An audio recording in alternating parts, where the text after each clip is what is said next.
the sea.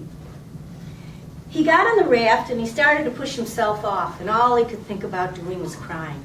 He started bawling. He was so upset. He could only think of the way life used to be and his friends that he missed. Only a couple years ago, he had just graduated from high school. And he was on his way to go to college, and he wanted to be a scientist. His father was an electrical engineer, and his mother was a physician's assistant. They had it really well. They had a beautiful house. Then the storm hit. It hit their neighborhood. They weren't even in a flood-blown area. It came, and it was so vicious. It started pouring, and then this flash flood came and just destroyed everything in its path. They were all lucky to survive. Their neighbors weren't so lucky. They went on and they kept trying to rebuild and rebuild, but every time something would devastate them. So here they were, a couple years later, on this 10-mile strip of land. Arnold was out in his raft and he was crying. Then all of a sudden, as he looked up at this gorgeous blue sky, this calm came over him. Then all of a sudden he heard a voice. "Arnold!" "Who's that?" He got up, looked around. "There's nobody out here." "Arnold, go to the Antarctic." "What? Go to the Antarctic?" "Arnold, there's a ship for your survival. Take everyone that wants to go." Whoa. This renewed enthusiasm came over him. He started paddling back to shore. And he got on shore and he ran up to where everyone was gathered and he told them what happened. They started laughing at him and mocking him. He still persisted, but it started to get old. A couple days later, a bunch of them came up to him and they said, "We want to go with you. We don't know what's left here.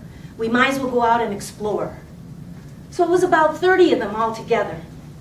So they all got on these 3 sailboats. His father had a sailboat. They were actually living on it for a while. And so were 2 others. There was 10 per boat. They all headed down to the Antarctic. They had a pleasant trip. It was really nice. Did take them a couple weeks. But when they got there, straight ahead, they saw this gorgeous ship. It was beautiful. There was like a garden on top of it. Maybe it was a floating island, but they started heading toward it. These other boats came up to them that were just like theirs. "I wouldn't do that if I were you." "Well, why not? Every time we get close, they start shooting at us." "How'd that ship get there anyway?" "Well, the story is, when the Antarctic was frozen over, the ship was in the center of the earth. And as things thawed, the ship came to the surface." Arnold said, "Whoa, it's like a miracle. The Garden of Eden, a modern version of Noah's Ark." They made a plan. They started circling the ship.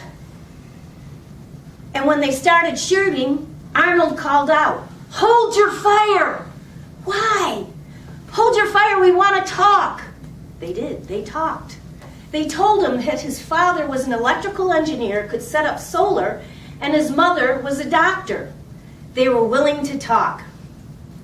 They all lived together on this floating island for a long time, and their big dream was recolonizing Earth when the water subsided.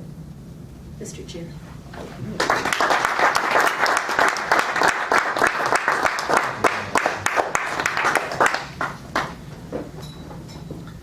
Amazing. Okay, we would have silence while the judges are completing their ballots. And the tally counters will collect the ballot sheets at that time.